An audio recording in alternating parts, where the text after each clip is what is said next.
Hello friends, स्वागत है आपका मेरे यूट्यूब चैनल सेल्फ स्टडी में। गाइज मैं हूं आपका दोस्त वंटी चौधरी। फ्रेंड्स, बात करूंगा आपसे मैथमेटिक्स के प्रैक्टिस सेट के बारे में। गाइज जैसा कि आप जानते हैं, आजकल हम प्रोवाइड कर रहे हैं आपके लिए एक्स ग्रुप के लिए प्रैक्टिस सेट।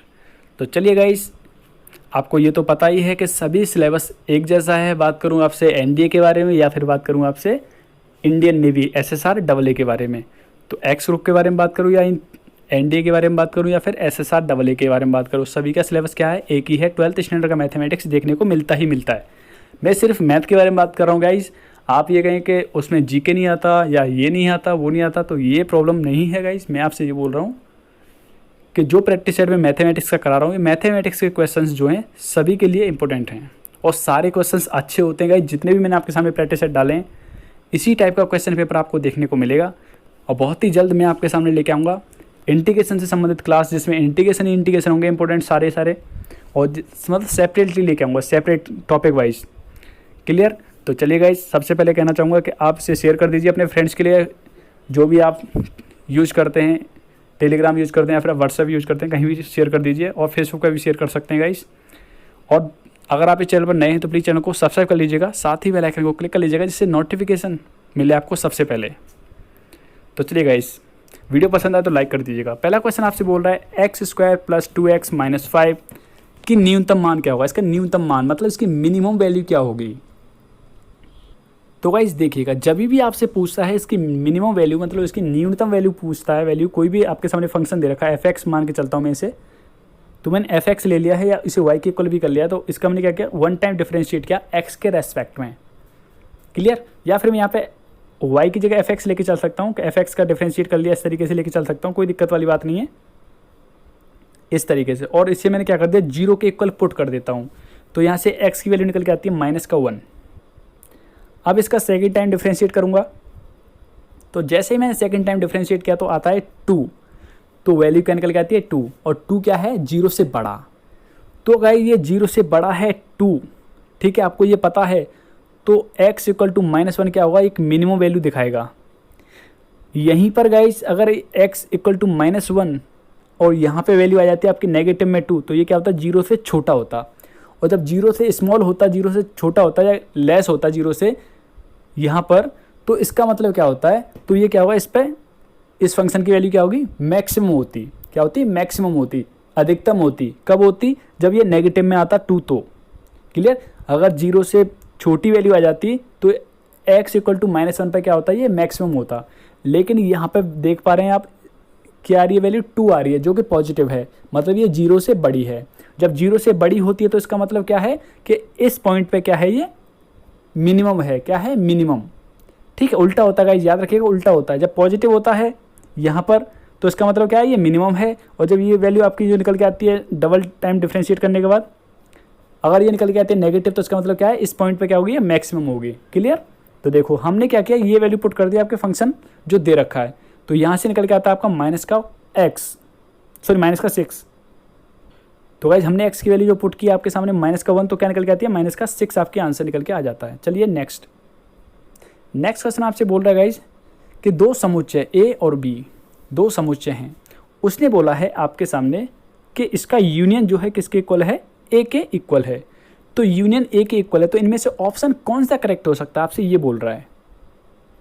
तो देखिएगा गाइस, आप कैसे कर सकते हैं। हमने मान लिया दो सेट हैं ये A और B, ठीक है, और उसने ये कंडीशन दे रखी है, तो आपसे पूछा था ऑप्शंस के अकॉर्डिंग।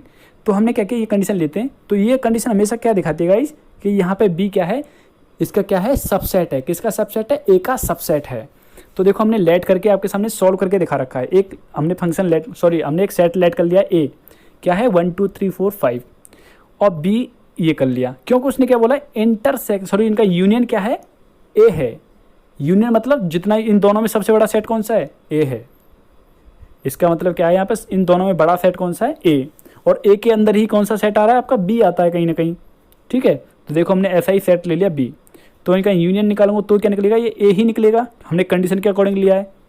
तो इसका मतलब क्या है कि B क्या है, सबसेट है किसका, A का। क्लियर? तो यहाँ देख पा रहे हैं गाइज, ये ऑप्शन करेक्ट होगा ही नहीं, क्योंकि इससे कोई मतलब नहीं है।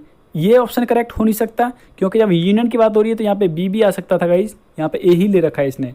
अब हम अपनी मर्जी से तो कह नहीं सकते कि बी भी इसके बराबर हो सकता है। हाँ बराबर कहेंगे तो, लेकिन ये भी तो हो सकता है कि चलो मान लिया हमने ए और बी दोनों बराबर हैं, और गाइज ये तो हमने अपनी तरफ से लेट कर लिया, और ये भी तो हो सकता है बी इससे छोटा हो, सॉरी ए से छोटा हो बी, ये भी तो हो सकता है ए से छोटा हो बी, मतलब बी जो है ए का सबसेट हो, ये भी तो कंडीशन हो सकती है। तो ऐसा ऑप्शन देखना पड़ेगा इन दोनों कंडीशनों को जो सेटिस्फाई कर पा रहा हो, तो एक ही। तो गाइस देखिएगा नेक्स्ट क्वेश्चन आपके सामने ये डिटर्मिनेंट दे रखा है, आपसे पूछा इसकी वैल्यू क्या होगी, तो आप डायरेक्टली सॉल्व करेंगे तो गाइस आपका आंसर निकल के आ जाएगा, डायरेक्टली 4 निकल के आएगा। इसमें कुछ नहीं करना है आपको, कोई रॉकेट साइंस नहीं लगानी, इसमें कुछ फॉर्मूला वगैरह कुछ ज़्यादा दिक्कत वाली बात नहीं है।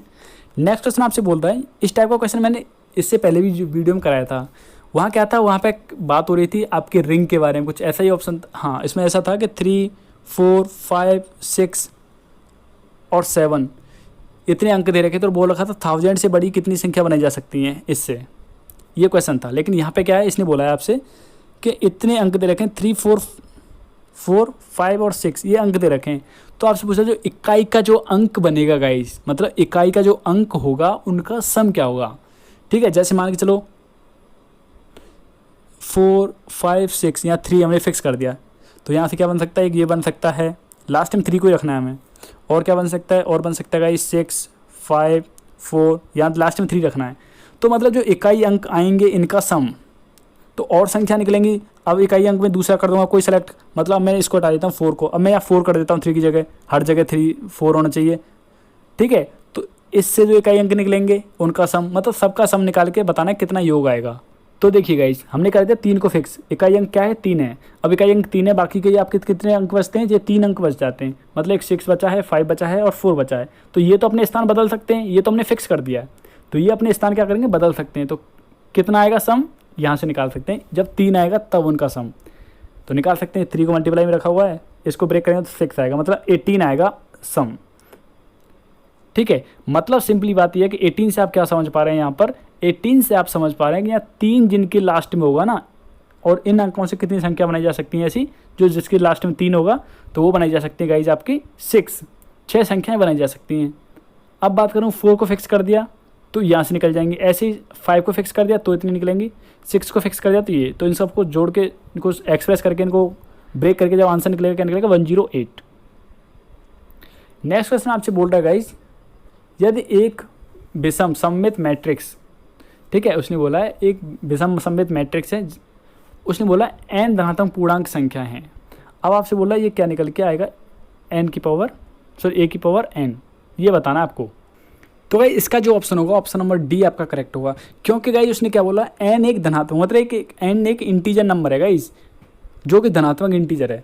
अब गाइस उसमें 1 भी हो सकता है, 2 भी हो सकता है, 3 भी हो सकता है, लेकिन जब तक वो बोलेगा नहीं कि 1 है या 2 है, ये फिक्स नहीं करेगा, तब तक ना तो हम ये बता सकते हैं कि सम्मित है या फिर विसम्मित है। इन दोनों में कन्फ्यूजन रहेगा, मतलब कैसे, सम्मित भी हो सकता है, विषम सम्मित भी हो सकता है। तो जब दोनों ही हो सकते हैं, और जबकि उसने कोई क्लियरली बोला नहीं हमसे, क्लियरली मतलब ये नहीं बोला कि वो 2 है या सम संख्या है, अगर बोलता सम धनात्मक है तब तो हम एक बार को सोच लेते क्या होगी। क्लियर उसने ऐसा कुछ नहीं बोला है, तो जब कुछ नहीं बोला तो क्या होगा, इनमें से कोई नहीं। नेक्स्ट क्वेश्चन आपके सामने रखा है, इसका ट्रेस आपको फाइंड करना है। इसका ट्रेस फाइंड करेंगे तो कैसे फाइंड होता है गाइस, इसका जो विकर्ण होता है ना मेन, इसका सम होता है, इन तीनों एलिमेंट्स का सम हो जाएगा। तो देखो 1 + 9 करेंगे तो 10 हो जाएगा, 10 + 7 करूँगा तो 17। इस तरीके से ऑप्शन नंबर फर्स्ट आपका करेक्ट होगा। नेक्स्ट आपसे बोल रहा है ए की वैल्यू, बी की वैल्यू और सी की वैल्यू, सॉरी ए और बी की वैल्यू फाइंड करनी है। कब करनी है, ये दे रखा है, इसका इन्वर्स फाइंड करना है, दोनों का मल्टीप्लाई करना है, तब आपको बताना है कि ए बी क्या निकलेगी। तो क्वेश्चन को तो गाइस हमने आपके सामने लिख रखा है, ये दे रखा है। आप क्या करेंगे देखिएगा, यहाँ पर समझिएगा। पहले क्या करूँगा मैं, इसका पहले निकालूंगा गाइस आपके सामने इन्वर्स। तो इन्वर्स को मैंने क्या मान लिया, इसको मान लिया, पहले ए मान लिया, पूरे को ए मान लिया, इन्वर्स को मैंने अभी हटा दिया है। अब मैं ए निकाल लिया, ये है ए। अब ए का मुझे क्या लेना है, इन्वर्स लेना है ए का। तो ए का इन्वर्स लूँगा तो ये फॉर्मूला आपने पढ़ा होगा सबने। तो पहले निकाला हमने क्या, मॉड, ये निकल के आया sec² थीटा। अब मैं क्या निकालूंगा इसका, देखिए एडजेसेंट कैसे निकलता है, ये अपने स्थान चेंज कर लेते हैं जो कि उसने बदल दिए हैं। ठीक है, 1 दे रखा दोनों जगह तो कोई फ़र्क नहीं नज़र आएगा। यहाँ बात करें इनके चिन्ह बदल जाते हैं, जो प्लस का होता है माइनस का हो जाता है, माइनस का होता है प्लस का हो जाता है। देखो ये माइनस का था तो यहाँ पे क्या हो गया, प्लस का हो गया, और जो प्लस का था वो किसका हो गया गाइस, यहाँ पर माइनस का हो गया। अब आपके सामने इस फॉर्मूले में पुट कर देंगे गाइस वैल्यू, तो पुट कर दीजिए, ये कर दिया हमने गाइस आपके सामने। तो पुट करने के बाद जब हमने सॉल्व करेंगे इसे गाइस, देखिएगा यहाँ पे देखिएगा, पुट करने से पहले मैंने क्या कर लिया, यहाँ पे देखो ये तो हमने निकाल लिया ए इन्वर्स और ये आपके सामने ए है, ठीक है। अब मैं क्या करूँगा, जब ए इन्वर्स निकाले तो यहाँ पुट कर दूंगा ए इन्वर्स की वैल्यू, तो यहाँ पुट कर दूंगा ए इन्वर्स की वैल्यू ऑलरेडी एक यहाँ पे दे रखी है, इन दोनों का करूँगा प्रोडक्ट।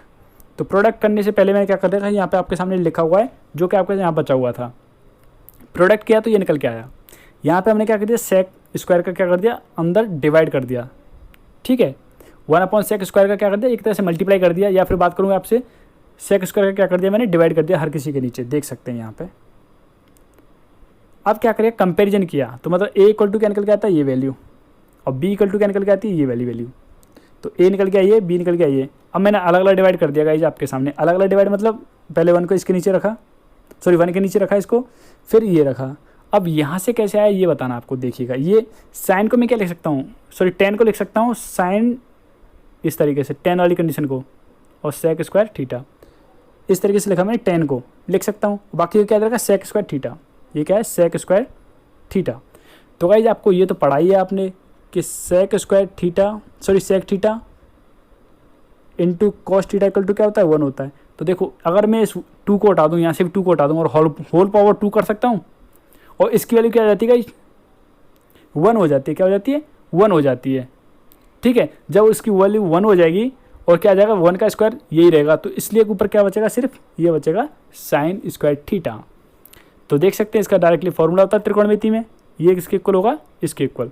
नेक्स्ट ये दे रखा है, इसको भी मैं ऐसे ब्रेक करूँगा, साइन कॉस में ये ब्रेक कर दिया गाइस आपके सामने। जब ये कर दिया तो आप समझ सकते हैं, देखो इसकी वैल्यू क्या हो जाएगी, डायरेक्टली 1 हो जाएगी, ये क्या है cos theta into sec theta equal to क्या होता है, हमेशा 1 होता है। अब देखो, अब ये दे रखा है साइन थीटा, इसको मैं ऊपर लेके जाऊँगा सेक को, तो आपको ये पढ़ा होगा आपने फॉर्मूला, 1/सेक थीटा इक्वल टू क्या होता है, ये होता है हमेशा गाइस कॉस थीटा, क्या होता है कॉस थीटा। तो देखो इसकी जगह मैंने क्या पुट कर दिया, ये कर दिया कॉस थीटा, बाकी का साइन तो यहाँ ऑलरेडी था ही इस तरीके से, और ये फॉर्मूला होता है गाइज आपका साइन 2 थीटा का।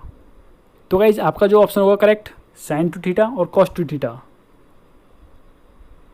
तो देख सकते हैं आपका ऑप्शन नंबर सी जो, सॉरी ऑप्शन नंबर बी जो है यहाँ पे करेक्ट होगा, ऑप्शन नंबर बी। चलिए नेक्स्ट बात करते हैं। नेक्स्ट क्वेश्चन आपके सामने दे रखा है, इसके आपसे पूछ रहा है इसके सापेक्ष अवकलन क्या होगा। तो देखो अवकलन कैसे निकालेंगे, देखिए ये गाइज डायरेक्टली फॉर्मूला होता है किसका, 2 tan इनवर्स एक्स का, और सिमिलरली ये किसका फॉर्मूला होता है, ये होता है 2 tan इनवर्स एक्स का, ये भी 2 tan इनवर्स एक्स का ही होता है। तो देख सकते हैं जब दोनों ही वैल्यू समान हैं, जब आपने पढ़ा है एक्स का एक्स के रेस्पेक्ट में डिफरेंशिएट करते हैं तो क्या आता है, 1 आता है। तो देखो सिमिलर का सिमिलर के रेस्पेक्ट में डिफरेंशिएट करेंगे तो क्या आएगा, हमेशा 1 आएगा गाइज। तो आपका ऑप्शन कौन सा करेक्ट होगा, ऑप्शन नंबर सी। नेक्स्ट बात करते हैं, नेक्स्ट आपके सामने देखा लॉग साइन एक्स, तो आपसे पूछ रहा है इसका dy/dx। तो भाई यहाँ पे देख पा रहे हैं आप, आपके सामने हमने क्या किया है, ये देखिएगा समझिएगा, ये क्वेश्चन आपके सामने दे रखा है, हमने इसका डिफरेंशिएट किया। तो आप जानते हैं log x का क्या होता है, 1/x होता है। log x के बारे में बात करें तो देखो x की जगह क्या दे रखा है यहाँ पे sin x, तो 1/sin x हो गया। अब sin x का करूँगा तो क्या आएगा, cos x। तो दोनों को देख सकते हैं, मर्ज करूँगा तो क्या आएगा, ये आया cot x, क्योंकि आप जानते हैं cot x इक्वल टू होता है cos x अपॉन में sin x, ये होता है आपकी cot x की वैल्यू। तो भाई अगर यहाँ पे बात करेंगे आपका ऑप्शन कौन सा करेक्ट होगा, ऑप्शन नंबर ए जो है यहाँ पे करेक्ट होगा। नेक्स्ट आपके सामने दे रखा है, इसने इंटीग्रेशन फाइंड करवा रहा है, आपसे बोल रहा है 1/1 + 10x, इसका इंटीग्रेशन क्या होगा, लिमिट दे रखी है 0 से π/2। देखिए गाइस, मैं गाइस पहले भी आपसे बोल चुका हूँ कि ट्रिग्नोमेट्री के फॉर्मूले पढ़ लो गाइस, ट्रिग्नोमेट्री के फॉर्मूले याद कर लीजिए, क्योंकि ट्रिग्नोमेट्री ऐसी चीज़ है ना जो आपको पीछा नहीं छोड़ने वाली गाइस। आपका क्वेश्चन डायरेक्टली नहीं आएगा ट्रिग्नोमेट्री से, तो इनडायरेक्टली अपनी टांग देगा ये कभी मानने वाला नहीं है। समझ लो 3-4 क्वेश्चन तो ट्रिग्नोमेट्री अपने टांग देगा ही देगा क्वेश्चन में, तो इसलिए मैं कह रहा हूँ पहले से ही पढ़ लो। तो देखिएगा हमने इसे मान रखा है आपको इस तरीके से, आई के इक्वल मान लिया, क्लियर। जब आई के इक्वल मान लिया, सबसे पहले मैंने क्या किया है, इस क्वेश्चन को ध्यान दीजिएगा, और गाइस इस क्वेश्चन से आप 8-10 क्वेश्चन कर पाएंगे। एक बात याद रखिएगा, इस क्वेश्चन के अकॉर्डिंग आप 8-10 क्वेश्चन कर पाएंगे इससे, और एक जैसे ही क्वेश्चन है और सबका आंसर एक ही रहेगा। देखिए कैसे, एक तो आपके सामने दे रखा है, ये दे रखा है tan की फॉर्म में, कभी कभी यहाँ cot भी होता है, क्या होता है cot भी होता है। तो आपको यही कंडीशन अप्लाई करनी है जो भी मैं अब कर रहा हूँ आपके सामने। सबसे पहले tan को ब्रेक किया हमने sin cos में, अगर यहाँ पे गाइस cot होता तो क्या करता, वैसे cos sin में ब्रेक कर देता, ठीक है। तो सेम यहीं करूँगा ऐसे ही। तो एलसीएम वगैरह लिया तो ये बनेगी कंडीशन, ये बन जाएगा आपका, ठीक है, ये कंडीशन बन जाएगी। और गाइस आपको बता दूं कभी कभी ये क्वेश्चन दे रखा होता है तब आंसर पूछ रहा होता है, तो देखो या तो यहाँ दे देगा, यहाँ करेंगे, फिर इसके बाद सॉल्व होकर ये आएगा, फिर उसके बाद में ये आएगा, ठीक है। तो ये क्वेश्चन भी डायरेक्टली दिया जाता है गाइस कभी कभी, अभी तो हमने सॉल्व करके निकाला यहाँ तक, कभी कभी ये ही क्वेश्चन दे दिया जाता है इतना ही, और आपसे बोल दिया जाता है इसका इंटीग्रेशन क्या होगा। तो भी गाइस यही करेंगे जो मैं आपको बता रहा हूँ, याद रखिएगा। इसकी जगह कभी कभी क्या होता है, यहाँ पे हो सकता है आपके सामने sec X plus cosec X हो अपॉन में, और यहाँ पे हो कोई सा इनमें से एक, मतलब सेक एक्स हो या फिर कोसेक एक्स हो, ठीक है, इनमें से कोई सा एक हो सकता है। तो गाइस जो मैं कह रहा हूँ वही अप्लाई करिएगा। तो देखो एक तो कॉस वाले हो जाएंगे, और यहाँ पे कॉस के साथ साथ कभी कभी क्या होता है, जैसे यहाँ सेक दे रखा था, सेक की जगह कोसेक भी हो सकता है। दो क्वेश्चन यहाँ से बन गए। और बात करें टेन के साथ बनते हैं दो क्वेश्चन, और कॉट के साथ बनते हैं दो क्वेश्चन। और बात करूँ आपसे यहाँ पे, देखो यहाँ पे अभी तो कॉस आया निकल के, कभी कभी यहाँ पे साइन होता है, ये क्वेश्चन दे रखा होता है साइन एक्स अपॉन में cos x plus sine x, इस टाइप का क्वेश्चन भी आपके सामने दे देते हैं। तो आपको कैसे फाइंड करना यही मैं आपको बता रहा हूँ गाइस। तो इतना तो आपको करना पड़ेगा, कॉट या फिर टेन में दे रखा होगा तो यहाँ तक लेके आना पड़ेगा। यहाँ पे गाइस साइन भी हो सकता है, जब कॉट होगा यहाँ पे तो क्या होगा, यहाँ पे ऊपर साइन आएगा, ठीक है, क्या आएगा, साइन आएगा यहाँ पे, क्लियर। तो देखिए कैसे करूँगा। अब इसे मैंने आई के इक्वल मान लिया, उसे मान लिया इक्वेशन फर्स्ट। अब क्या कर रहा हूँ, इक्वेशन फर्स्ट में जहाँ जहाँ एक्स दे रखा है वहाँ क्या करूँगा, ये पुट कर दूंगा 90 माइनस एक्स। तो कर दीजिएगा इस, हमने कर दिया, ये कर दिया। करने के बाद आप देख पा रहे हैं ये क्या हो जाएगा, cos 90 माइनस थीटा क्या होता है, साइन थीटा। इस तरीके से cos 90 minus X equal to sine X, तो सेम ये फॉर्मूला आपने देखा होगा। और sine 90 minus X equal to cos X. अगर गाइज यहाँ पे होता आपके सामने साइन, तो क्या करते हैं, साइन 90 माइनस कॉस एक्स क्या होता, सॉरी साइन 90 माइनस एक्स क्या होता, आपका कॉस निकल के आता, तब यहाँ कॉस आ जाता। तो जब हम यहाँ साइन दे रखा होता तो आगे हम इस तरीके से ब्रेक करते तो यहाँ पे क्या आ जाता आपके पास में, कॉस आ जाता, जब यहाँ पे साइन होता तब। लेकिन अब यहाँ पे क्या दे रखा है, कॉस दे रखा, तो यहाँ पे क्या आएगा, साइन आएगा। अगर यहाँ पे सेक होता तो यहाँ पे आएगा कॉसेक, अगर यहाँ कॉसेक होगा तो यहाँ आएगा सेक। याद रखिएगा क्यों आएगा, ऐसी फॉर्म बनेगी गाइस, देखिएगा। अब मैं क्या करूँगा, इक्वेशन फर्स्ट और इक्वेशन सेकंड को दोनों को जोड़ता हूँ। देखिए तो आई प्लस आई तो 2i हो गया। अब इन दोनों को जोड़ रहा हूँ गाइस, यहाँ पे देखिए इन दोनों के डिनोमिनेटर क्या हैं, एक जैसे हैं या नहीं। जब इनके डिनोमिनेटर एक जैसे हैं तो जुड़ जाएगा आराम से। तो ऐड किया, तो ऐड करने के बाद ये कंडीशन बनेगी, और ये कंडीशन बनते ही क्या हो जाएगा, ये आपस में कट जाएंगे। तो गाइज आप पूरी तरह से समझ होंगे, आपकी पिक्चर पूरी तरह से क्लियर हो गई होगी कि यहाँ पे अगर सेक होता और कॉसेक होता तो यहाँ पे क्या होता, यहाँ सेक होता और दूसरा क्या होता, ये कॉसेक होता। तो दोनों जुड़ने के बाद ये फिर से कट जाते, मतलब ये समझ गए होंगे कि ये कटने ही कटने हैं। तो यहाँ क्या आया 1, और 1 का आप कर सकते हैं इंटीग्रेशन, तो क्या होता है x। तो इसमें आप लिमिट अप्लाई करेंगे गाइस, लिमिट आपकी क्या है π/2। तो π/2 पुट कर दिया, 0 पुट करेंगे तो कोई फर्क पड़ेगा नहीं, π/2 कर दिया। ये किसके इक्वल आया, 2i के इक्वल। तो i निकालूंगा तो क्या निकलेगा यहाँ से, π/4। तो हमेशा गाइस जब लिमिट दे रखी हो आपके सामने, इसकी π/2 वैल्यू लिमिट दे रखी है, और मैं आपको बता चुका हूँ साइन कॉस हो या फिर कॉस 10 हो, सॉरी कॉट 10 हो, तो भी आप ऐसे ही करेंगे जैसे मैंने आपको बताया है। तो हमेशा इसका आंसर क्या निकल के आएगा, π/4 ही आएगा। तो गाइस आपका जो ऑप्शन होगा, ऑप्शन नंबर डी जो है यहाँ पे करेक्ट होगा। नेक्स्ट क्वेश्चन आपके सामने दे रखा है, इसमें आपसे बोल रहा है लिमिट दे रखी है आपके सामने 0 से इन्फिनिटी तक, और बोल रखा है 1/1 प्लस e⁻x। तो आपसे पूछ रहा है इसके इंटीग्रेशन। तो देखिए गाइज आपके सामने हमने क्वेश्चन को इस तरीके से ब्रेक किया, ये यहाँ पे कर सकते हैं आराम से, इतना समझ गए होंगे। एलसीएम लूँगा तो ये कंडीशन बनेगी। जब ये कंडीशन बनेगी तो ये क्या करूँगा, मैं ऊपर लेके जाऊँगा, तो ये बन के आ जाएगा टोटल ओवरऑल, ये बन के आएगा। अब मैंने क्या किया, यहाँ पे जो वैल्यू दे रखी है, या तो मैं पूरी को मान लूँ टी के इक्वल, समझ पा रहे हैं, या तो मैं इस पूरे को टी के इक्वल मान लूँ, या फिर मैं केवल इसको टी के इक्वल मान लेता हूँ। चलो तो मेरे माने तो आप क्या करेंगे, इसे पूरे को टी के इक्वल मान के चलना, तब आप इसे आसानी से कर पाएंगे। क्लियर। तो देखो मैंने इसे टी मान रखा है, इस केवल इसको, तो टी मान के चलता हूँ, तो देखिएगा इस तरीके से आएगा। यहाँ पे आया डी टी के इक्वल, तो देखो हमने पुट कर दिया है इसकी जगह माइनस का डी टी, और यहाँ टी पुट कर दिया t+1। तो t+1 में तो कभी कभी कन्फ्यूज हो सकते हैं आप, लेकिन अगर पूरे को जैसे मान के चलो इस तरीके से 1 प्लस e⁻x को लेकर चलते टी के इक्वल, तो डायरेक्टली क्या लिखा जाता है फिर यहाँ पे आपका केवल टी लिखा जाता, और आप जानते हैं 1/t का क्या हो जाता है, log t हो जाता है। क्या हो जाता है डायरेक्टली log t। जब log t आपका निकल के आ जाएगा, t की वैल्यू क्या दे रखी थी, इस तरीके से दे रखी थी, तो t की वैल्यू यहाँ पुट कर देंगे तो डायरेक्टली निकल के आ जाता है इस तरीके से। तो यहाँ पे हमने इस तरीके से किया है गाइज, तो देख सकते हैं निकल के आती है लिमिट अप्लाई कर दीजिएगा। लिमिट अप्लाई करेंगे तो आपका निकल के आएगा log 2। तो आपका आंसर गाइज होगा log 2। ऑप्शन नंबर बी आपका करेक्ट होगा, log 2 वाला। चलिए नेक्स्ट बात कर रहा है। नेक्स्ट क्वेश्चन आपके सामने दे रखा है, इसने बोला है आपसे गाइज कि ये एक क्या है, लाइन है, और ये क्या है, एक बिंदु है। इस तरीके से बिंदु है, ये लाइन है, इस पर लंब डाला गया परपेंडिकुलर। तो आपसे क्या बोल रहा है, इस लंब की लंबाई पूछ रहा है। गाइज देखिए, लंब की लंबाई निकालने का फॉर्मूला क्या होता है, लाइन की इक्वेशन ये हो गई, ये देखिएगा, ये परपेंडिकुलर, ये हो गया पॉइंट। तो देखो ये फॉर्मूला होता है ए ये रहा, बी ये रहा, सी ये रहा, ये क्या है एच और ये है के। तो इसमें पुट कर देंगे आपके सामने फॉर्मूले में, तो आपकी वैल्यू निकल के आएगी यहाँ से 6। निकाल सकते हैं, कोई दिक्कत वाली बात नहीं है। ये पॉजिटिव आएगी हमेशा, क्योंकि आप जानते हैं लेंथ कभी नेगेटिव में नहीं होती। तो नेक्स्ट बात करेंगे गाइज, इसमें से देखेंगे कोई भी ऑप्शन आपका मैच नहीं कर रहा है गाइज, 6 आपका आंसर आ रहा है। नेक्स्ट क्वेश्चन आपसे बोल रहा है कि वृत्त की समीकरण बतानी है, कौन सी होगी इनमें से वृत्त की समीकरण। तो देखो गाइस, आपको बता दूं वृत्त की जनरल इक्वेशन क्या होती है। ये देखिएगा, जनरल इक्वेशन से आप समझ जाएंगे पूरा आंसर, सिर्फ जनरल इक्वेशन समझ जाएंगे। 2gx 2hy मान लेता हूँ, और यहाँ मान लेता हूँ c = 0। ये होती है गाइज आपकी सर्कल की जनरल इक्वेशन के बारे में बात करूँ तो देखो सर्कल की इक्वेशन ये होती है, इतना तो आप समझ गए। अब बात करेंगे इनमें से कौन सी ऑप्शन जो है मैच कर रही है, कौन सी ऑप्शन नहीं मैच कर रही। तो सिंपली बात गाइज ये है, यहाँ पे ये समझिएगा, इन दोनों के कोएफिशिएंट हमेशा इक्वल होते हैं। जैसे अगर इसका 1 है तो गाइज आपको बता दूं इसका भी क्या होगा, 1 होगा। अगर मैं आपसे बोलूँ कि इसका ए है तो गाइज बता दूं आपको इसका भी क्या होगा, ए होगा। मतलब इनके कोएफिशिएंट क्या होंगे, दोनों का इक्वल होंगे। तो देखो यहाँ से देखेंगे कौन कौन सा ऑप्शन, देखो ये ऑप्शन डायरेक्ट कट गया, क्योंकि यहाँ पे इसका कोएफिशिएंट क्या है 1, लेकिन यहाँ पे क्या है 3, तो ये ऑप्शन कट गया डी।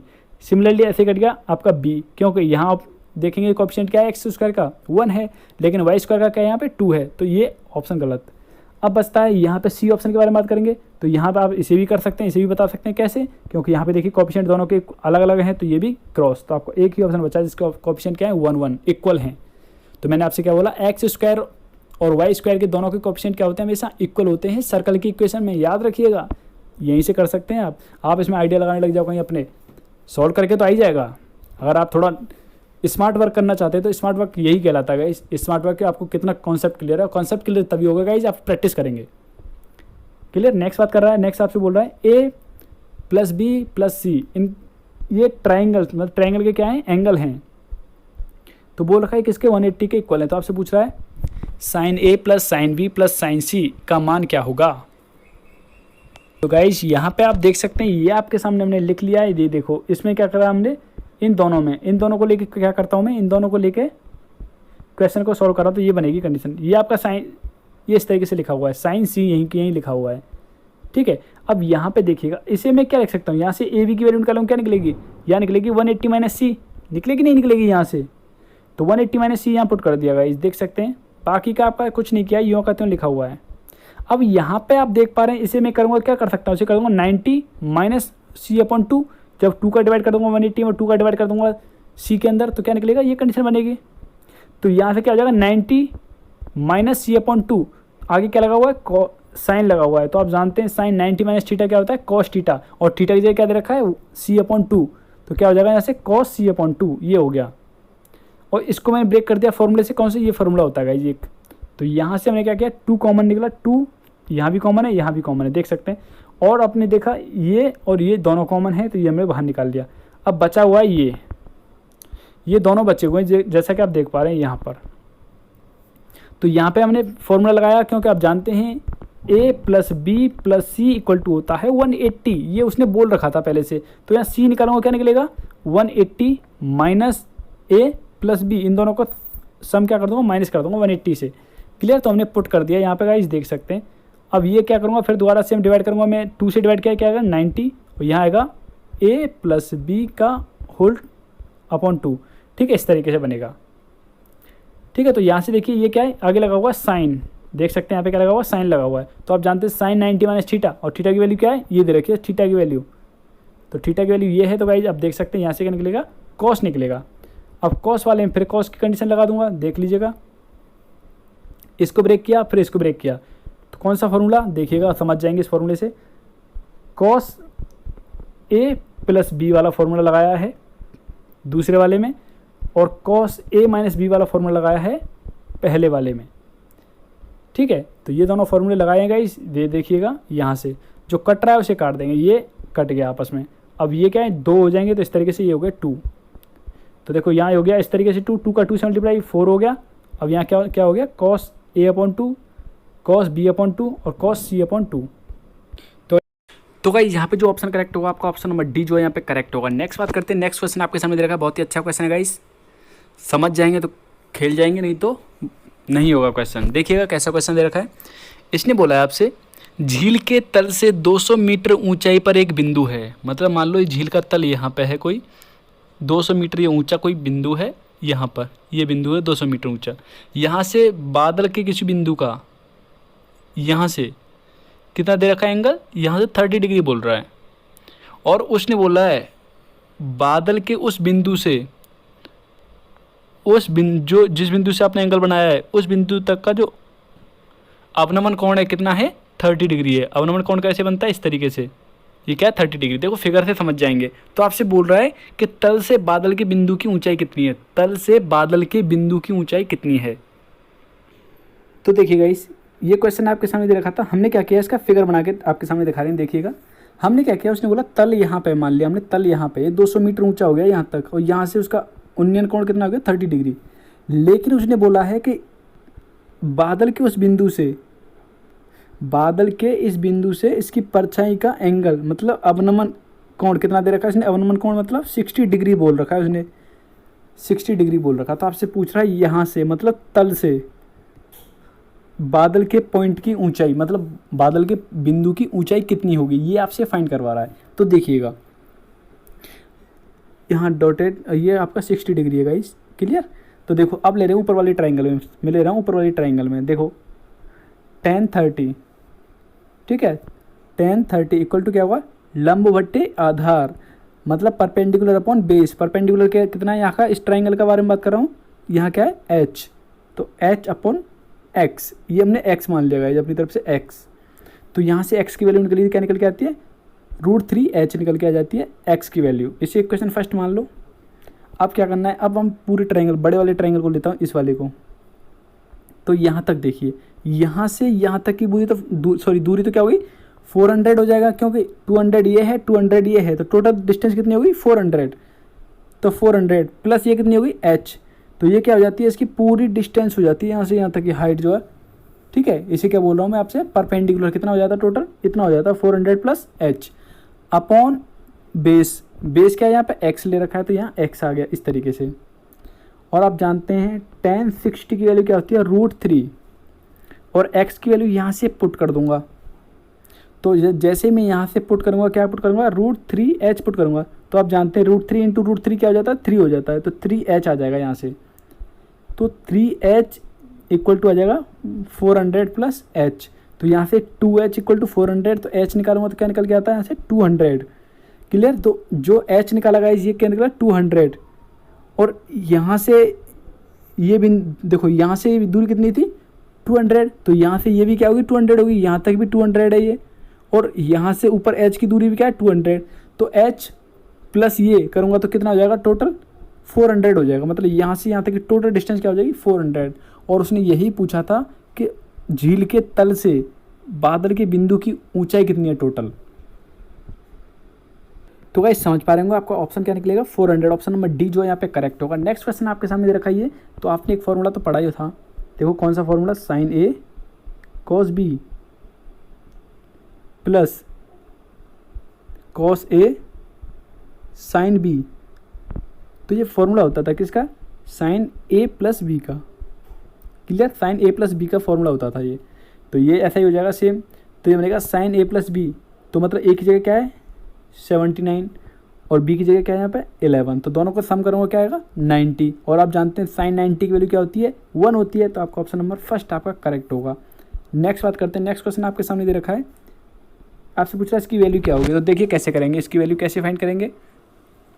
देखो भाई यहाँ 1 दे रखा है, तो 1 की जगह मैं क्या कर देता हूँ, जहाँ 1 है 1 की जगह कर देता हूँ 1045, क्योंकि आप जानते हैं 1045 की वैल्यू क्या होती है 1 होती है गाइज। देखिए हमने यहाँ सॉल्व करके आपके सामने दिखा रखा है, 1045 की वैल्यू क्या होती है 1 होती है, तो मैंने 1 की जगह क्या कर दिया 1045 पुट कर दिया। और सिमिलरली देखो ये 1 तो हमने यहाँ पर नहीं किया, लेकिन कुछ महारथी ऐसे हैं कि यहाँ पे भी वो क्या कर देंगे 1045 पुट कर देंगे और फिर आप उसे सॉल्व नहीं कर पाएंगे। तो आपको क्या करना है, आपको उतना ही ध्यान लगाना है, इतना ही दिमाग लगाना है गाइज अपना, कि आपको एक फार्मूला बनाना है। यहाँ लगा दिया, तो सिमिलरली मैंने क्या किया आप समझ सकते हैं, यहाँ पे कुछ नहीं होता तो मल्टीप्लाई में 1 मान लेते हैं, तो 1 की वैल्यू क्या होती है, यहाँ से हमने क्या कर लिया 1045। और आप देख पा रहे हैं ये फॉर्मूला बन रहा है, कौन सा बन रहा है, ये बन रहा है गाइज आपका 10a + b का फॉर्मूला। 10a + b का फॉर्मूला क्या होता है ट्रिग्नोमेट्री में, ये होता है guys 10a + 10b upon 1 - 10a × 10b, ये होता है गाइज आपका डायरेक्टली फॉर्मूला जो बनता है। तो देखो ये फॉर्मूला बना या नहीं बना, तो आप कर देंगे यहाँ पे वैल्यू पुट, तो 1045 + 15 तो क्या निकल के आता है 1060। तो 1060 की वैल्यू क्या होती है √3। तो भाई आपका जो ऑप्शन होगा करेक्ट √3, ऑप्शन नंबर सी जो है आपका करेक्ट होगा। नेक्स्ट आपसे पूछ रहा है, ये 2 लाइन दे रखी हैं, 2 लाइन के बीच का एंगल पूछ रहा है, एंगल फाइंड करवा रहा है। तो एंगल कैसे फाइंड करते हैं देखिएगा। तो देखिएगा इस पहले आप ये देखिए, आप इक्वेशन, ये आपने इक्वेशन आपके जानी पहचानी है या नहीं, y = mx + c, ये इक्वेशन आप देख सकते हैं जानी पहचानी है या नहीं। अगर जानी पहचानी है तो बताइएगा, यस करिएगा। तो देखिए गाइस ये क्या होता है यहाँ पर, ये होता है गाइस m जो है यहाँ पे क्या होता है ढाल होता है, क्या होता है ढाल होता है, जिसे इंग्लिश वाले बोलते हैं स्लोप। क्या होता है ये स्लोप होता है गाइस, क्या होता है स्लोप, क्लियर। तो यहाँ से समझ पा रहे हैं क्या होता है स्लोप होता है। तो आपको बता दूं गाइस, यहाँ से निकालेंगे तो मान लो देखो यहाँ से निकालूंगा y = ये निकल के आ जाता है, ठीक है, ये निकल के आया। तो आप कंपैरिजन करेंगे यहाँ से mx + c के साथ में, तो इसे मान लो इसके साथ में m1 है, इसके साथ में m2 है, ये हमने मान लिए 2, क्योंकि एक जैसा तो मान नहीं सकते कि इसे भी m मान लूँ इसे भी m मान लूँ, तो अंतर क्या रहेगा। इसलिए अपनी इस सहूलियत के लिए अपने लिए तो मैंने क्या मान लिया, यहाँ से इसे मान लिया m1, इसे मान लिया m2। तो यहाँ देख पा रहे हैं अगर कंपैरिजन करके इससे निकालूंगा mx + c, तो m क्या निकलेगा यहाँ से -1 निकलेगा, तो -1 क्या होगा m1, यहाँ से निकलेगा -3, ये क्या होगा m2। c क्या है, c यहाँ पे 3 दे रखा है और यहाँ पे c क्या दे रखा है -1, तो हमें इससे कोई मतलब नहीं है c से, हमें मतलब है सिर्फ m से। तो ये फॉर्मूला होता है गाइस tan के फॉर्म में, tan एक थीटा = होता है m1 - m2 upon 1 + m1 × m2, clear. तो हमने यहाँ क्या किया वैल्यू पुट कर दी, तो वैल्यू पुट कर दीजिए, आपका आंसर निकल के आ रहा है इस तरीके से, ठीक है। तो ये क्या है काटने के बाद जब इसे सॉल्व कर रहा हूँ तो गाइस यहाँ आ रहा है 2/4, तो इसे काटने के बाद 1/2 आ रहा है, तो थीटा निकालेंगे तो क्या निकला tan - 1/2। तो गाइस यहाँ पे जो है आपका कोई भी ऑप्शन जो है यहाँ पे मैच नहीं कर पा रहा है गाइस। जब आपका कोई भी ऑप्शन मैच नहीं कर रहा है गाइस, आपको सिर्फ निकालने से मतलब है, आप ये मत जाइएगा कि कभी कभी क्या होता है कुछ फ्रेंड्स मैंने देखे हैं, तो आप लोग क्या करते हैं जैसे आप प्रैक्टिस सेट कर रहे होते हैं, तो उसमें हम किस चीज़ में जाते हैं कि हमारा कोई ऑप्शन नहीं मैच किया, तो हम क्या सोचते हैं कि क्वेश्चन मतलब हम कहीं गलती कर रहे हैं। तो गाइस कभी कभी क्या होता है हम गलती नहीं कर रहे होते, जैसे आप लोग कर रहे हो क्वेश्चन में आप गलती नहीं कर रहे होते, वहाँ पे ऑप्शन ही गलत दे रखे हो, तो आप क्या करेंगे उसमें, या फिर आपके क्वेश्चन ही गलत दे दिया, ऑप्शन के अकॉर्डिंग वो सही नहीं है, तो कहाँ से आंसर आएगा करेक्ट। तो आपको अपने ऊपर कॉन्फिडेंस लाना पड़ेगा इतना, और कॉन्फिडेंस कैसे आएगा प्रैक्टिस सेट से, जब आप तैयारी करेंगे अच्छी तरह से जम के तब आएगा, क्लियर। तो यहाँ पे कोई भी ऑप्शन है जो आपका मैच नहीं कर रहा है, तो यही होता है आपका ये प्रैक्टिस सेट समाप्त। तो उम्मीद करता हूँ आपको वीडियो पसंद आया होगा। अगर आपको वीडियो पसंद आया तो दिल से लाइक करिएगा और साथ ही अपने फ्रेंड्स के लिए शेयर करिएगा। आपको कैसा लगा वीडियो कमेंट बॉक्स में जाके हमें कमेंट करिएगा। और साथ ही गाइज अगर आप इस चैनल पर नए हैं तो चैनल को सब्सक्राइब कर लीजिएगा, साथ में बेल आइकन को क्लिक कर लीजिएगा, जिससे नोटिफिकेशन आपको मिले सबसे पहले। Thank you friends, thank you so much. जय हिंद, जय भारत।